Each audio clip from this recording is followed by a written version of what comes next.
आप फरमाइएगा, ये इतनी बेसिक बात है, शेर अली अरबाब साहब इजहार ख्याल पहले कर चुके हैं कि इसमें क्या मसला हो जाता अगर आप डॉक्टर उज़मा खान या नौशरवान बरकी, आप इन दोनों में से किसी एक को अलाउ कर देते। अभी भी आपसे अलीमा खानम साहिबा यही तकाजा कर रही हैं कि क्या कह रही हैं आप सुन लें। मतलब आप, मेरा ख्याल है आपने खुद ही एक इशू का आपने क्या कहते हैं, you have made a mountain out of a molehill. वो पहाड़ बना देते हैं, क्या कहते हैं वो, उसको राई का पहाड़, यस, राई का पहाड़ आपने बनाया हुआ है, वरना ये मामला बहुत छोटा है। सुनिएगा वो आपसे क्या तकाजा कर रही हैं।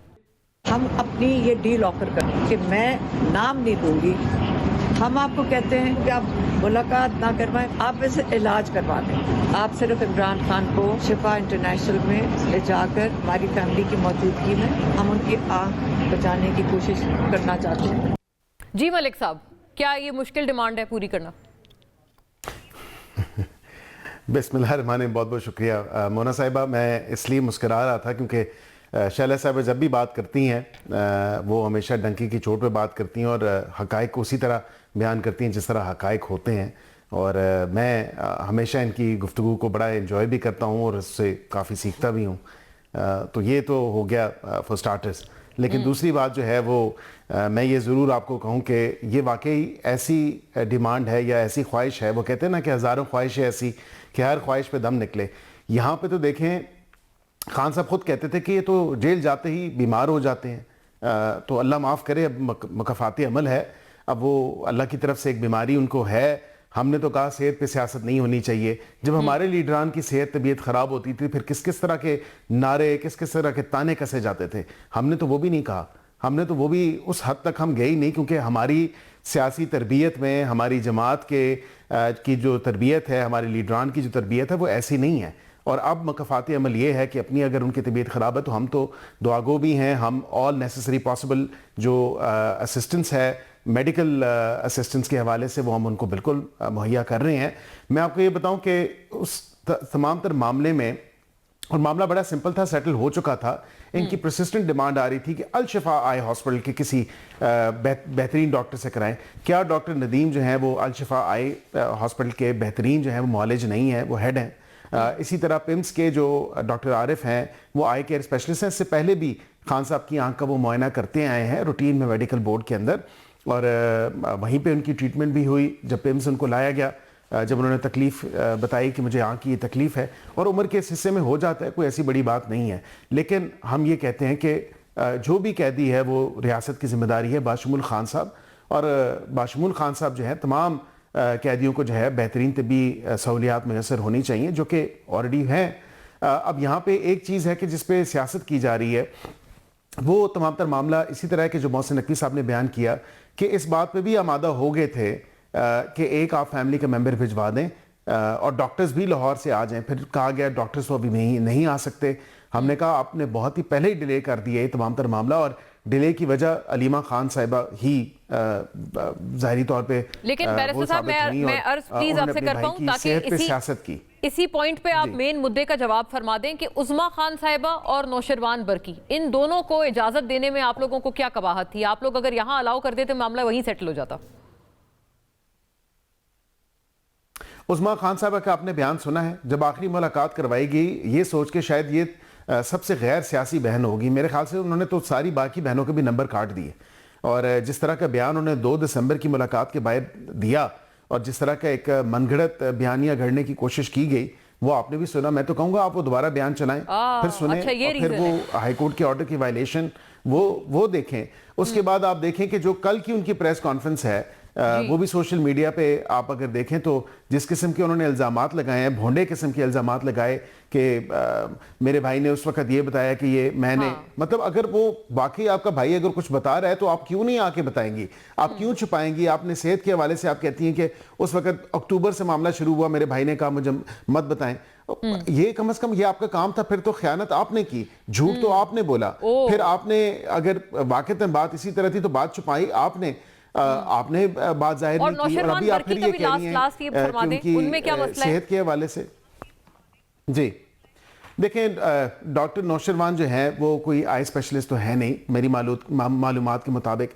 उनका एक पॉलिटिकल नेक्सस ज़रूर है और पॉलिटिकल एफिलिएशन ज़रूर है, और मैं समझता हूँ कि उनको जो ब्रीफिंग दी गई है तमाम तर इलाज मुआवजे के बाद, तो उन्होंने इत्मीनान जाहिर किया। अब जाहिर बात है टीवी पे आके तो वो ये नहीं करेंगे, लेकिन मेरे पास मुसद्दका इतलात मौजूद हैं। जिन दीगर सहाफ़ियों से, जिन लोगों से उन्होंने बात की, अपने सर्कल में लोगों से बात की, उन्होंने कहा ये तो बेहतरीन ट्रीटमेंट है, ट्रीटमेंट तो यही होनी थी और यही ट्रीटमेंट प्रोवाइड करनी थी, और वो अभी तबीयत भी उनकी बहुत बेहतर है। लेकिन जाहिर बात है वो मंजर आम पे ये बात नहीं कह सकते या ऑन रिकॉर्ड ये बात नहीं कह सकते, इसीलिए कहा गया कि आई कैन नाइदर कंफर्म और डिनाई, और जो ट्रीटमेंट दी है वो तो ठीक है, लेकिन उससे ज्यादा उन्होंने कुछ नहीं कहा। तो सियासत तो सेहत पे ये कर रहे हैं, इनके पास तो एक मुद्दा आ गया कि सेहत पे सियासत चमकाई जाए, लोगों को रायल अप किया जाए, तैश दिलवाया जाए, इसीलिए नई फोर्स का भी क्याम किया जा रहा है और पता नहीं क्या क्या। अब देखिए डिमांड्स इतनी हैं कि अलीमा खानम साहिबा के कहने पे तो अस्पताल शिफ्ट नहीं किया जाएगा, वो तो डॉक्टर्स की एक एक्सपर्ट एडवाइस होनी चाहिए, एक एक्सपर्ट ओपिनियन होना चाहिए, उसी पे वो अस्पताल जा सकते हैं। अदरवाइज तो वैसे इस इलाज से पहले आपने देखा होगा कि सारे जो हैं आई केयर स्पेशलिस्ट बन चुके थे, ऑप्थोमेट्रोलॉजिस्ट बन चुके थे, और उन्होंने ओवरनाइट डिग्रीज भी ले ली, किसी ने कहा 85%, किसी ने कहा 80%। फिर ये तमाम तरह ड्रामा जो है वो led to rest and finally sanity prevail की, और उस पर अल्हम्दुलिल्लाह ये तमाम तर जो बातें की जा रही थी वो तमाम तर कैसराइयाँ ने जो है वो उनसे जान छूटी, और फाइनली अल्हम्दुलिल्लाह जो ट्रीटमेंट थी वो हुई और अब वो बिल्कुल बेहतर हैं और he is in good health and he is recovering. Of course इससे आगे उनके जो 2 और प्रोसीजर होने हैं वो होने हैं, एक और उनको इंजेक्शन लगना है अभी इसी रवा माह, और एक अगले माह जो है उस इंजेक्शन भी उनको लगना है as part of the treatment. अच्छा, बड़ी बड़ी फेयर बात है, जाहिर है। और ये भी बात है कि अब जो ये जो ट्यूसडे को मुलाकात थी वो करवा, तो वो शेर अली अरबाब साहब ने कहा कि वो एटलीस्ट ब्लैकआउट खत्म हो जाएगा, सीइंग इज बिलीविंग सच हो जाएगा, कि ये जाकर खुद देख लेंगे खुद के हाँ कोई मसला नहीं है, और इसी वजह से फिर हेंस द स्पेकुलेशंस, क्योंकि मुलाकात बंद थी। बैरिस्टर अकील, ये इस बात का जवाब आप प्लीज पहले फरमा दें, ये डील की जो बातें हैं, सदाएं हैं, आपको पता है फैसल वाडा साहब की तरफ से इस पर रद्द अमल आया, और हम सब जानते हैं जब उनकी तरफ से रद्द अमल आता है तो उसको एक खास नजरिए से भी देखा जाता है कि शायद कुछ लोगों को बुरी ना लगी। और राना सनाउल्लाह साहब की बात डील वाली, उन्होंने इस हद तक कहा कि उड़ता तीर वाली कहावत तो आपने सुनी होगी, वह काफी स्ट्रॉन्ग वर्डेड रद्द अमल था वाडा साहब का। और फिर क्या इसी वजह से आप लोग या आपके कुछ कॉलीग्स काबीना में मजबूर हो गए ये क्लैरिफिकेशन देने को कि नहीं जी कोई डील नहीं थी, ये तो राना साहब ने पता नहीं ऐसी कोई बात कर दी है? नहीं, इस तरह की बात नहीं है मोना साहिबा। अगर आप सोमवार का प्रोग्राम उठाएं या मंगल वाले दिन का, गालबन मंगल वाले दिन का है प्रोग्राम जिस दिन ये बात सारी आई और एक मुख्तलिफ कॉन्टेक्स्ट में देखी गई, तो मैंने हामिद मीर साहब के प्रोग्राम में ये बात की थी। मैंने कहा जी बिल्कुल ऐसी कोई बात नहीं है और ऐसा तो कोई मामला नहीं है। बरकैफ मेरे ख्याल से मीडिया ने जो है राना सनाउल्लाह साहब की बात को आउट ऑफ कॉन्टेक्स्ट लिया है, और उसमें मैं थोड़ा सा एक्सप्लेन कर देता हूँ जी उसकी वजह क्या बनी। हमने डील के हवाले से तो नहीं, लेकिन थोड़ी सी आप कह लें एक कोऑपरेशन वो बिल्कुल ज़रूर हुई थी, और वो इस हवाले से थी कि जब आपको याद होगा एक बड़ी हसास नोयत का केस सुप्रीम कोर्ट में लगा हुआ था सितंबर अक्टूबर के टाइम पे, और ये उस वक्त एहतजाज के लिए इस्लामाबाद आ रहे थे। पिछले साल की बात है कि आप पिछले अली अमीन गंडापुर साहब अली अमीन गंडापुर साहब से, और मैंने ही ये बात की कि हुकूमत के कहने पे, और हुकूमत ने ही सारी जो है ये कोऑर्डिनेशन करवाई, फिर खान साहब से मीटिंग भी करवाई जिसमें आजम सवाती साहब भी थे, बैरिस्टर सैफ भी थे गालबन, और वहाँ पे फिर उस टाइम वो आमादा हुए और उन्होंने कॉल ऑफ किया अपना। और ये चीज़ शेर अली अरबाब साहब को भी पता है कि कॉल ऑफ हुआ था, हुकूमत ने ही रिक्वेस्ट की थी क्योंकि एक हसास नोयत का, और इसीलिए इनकी अपनी सेफ्टी सिक्योरिटी को देखते हुए, क्योंकि इनके लोग आते, वहाँ पे एक मजहबी जमात के भी लोग थे, वो भी वहाँ पे थे, तमाम तर मामला। तो बिल्कुल हमने उस वक्त कहा, उन्होंने कॉल ऑफ किया, तो हमने उस वक्त बिल्कुल ये बात की थी कि आप एहतजाज ज़रूर करें, आइन और कानून के दायरे कार में रह के करें। और उसके बाद फिर ये नवंबर में जब आए तो हमने इनको संजानी का कहा, और बल्कि अक्टूबर में भी संजानी का था और नवंबर में भी संजानी का था। तो इतनी कोऑपरेशन कह लें या इतनी लचक ज़रूर थी कि संजानी का मकाम ऑफर किया गया, जिस पर मानी भी राज़ी थे, उनकी पार्टी के लोग भी राज़ी थे, लेकिन उनकी बहनें और उनकी बेगम शायद वो राज़ी नहीं थी उस मामले पे। और उन्होंने किस तरह जो है इस पूरे प्रोसेस को डीरेल किया, तो मैं समझता हूँ ये तमाम तर मामला था। डील, इसको अगर आप डील कहती हैं तो बिल्कुल इसको डील का नाम दे दीजिए, इसको कोऑपरेशन कहती हैं तो इसका नाम दे दीजिए, लेकिन इससे ज़्यादा कोई चीज़ नहीं थी। Fair enough. दो सवालात ये हैं कि एक, नंबर वन, राणा साहब ने ये तो पिछले अपने इंटरव्यूज में एक्नॉलेज किया है, वो समझते हैं बड़ी बहादुरी से जेल काटी है खान साहब ने। आपका भी ये ख्याल है कि वो बड़े एक अच्छे अंदाज में जेल काट रहे हैं? जैसे भी शेर अली साहब ने बोला कि मतलब अस्पताल वगैरह जरदारी साहब के कंपैरिजन में वो एक दफ़ा भी नहीं गए, और विच इज़ अ फैक्ट। आप उसकी तारीफ करेंगे? एंड नंबर टू, इसका भी जवाब बता दें कि अभी जो एक और ये बात थी ना कि चले वो उनसे मुलाकात ना मिलना अलग बात, आपने इन लोगों को भी महसूर कर दिया पार्लियामेंट में भूखा प्यासा। अच्छा, दोनों चीज़ों पे, दोनों क्योंकि एक तफसीली इस पे जवाब आने चाहिए और मैं समझता हूँ कि ज़रूरी है। यहाँ पे आपने बात की कि खान साहब की सेहत के हवाले से, मैं आ रही हूँ आपकी तरफ। जी गो अहेड अकील साहब। हाँ, मैं सेहत पे ज़रूर ये मैं आपको बताऊं कि इससे पहले भी मुतअद्दिद बार मेडिकल बोर्ड्स, डॉक्टर्स जो हैं, specialist doctors tertiary care hospital से भी, वो भी खान साहब को आके चेक करते रहे हैं। उनकी दांत की बीमारी का इशू रहा है, उनको टिनाइटिस का इशू रहा है, उनको कॉन्जेक्टिवाइटिस का इशू रहा है। ये तमाम तर रिकॉर्ड का हिस्सा है।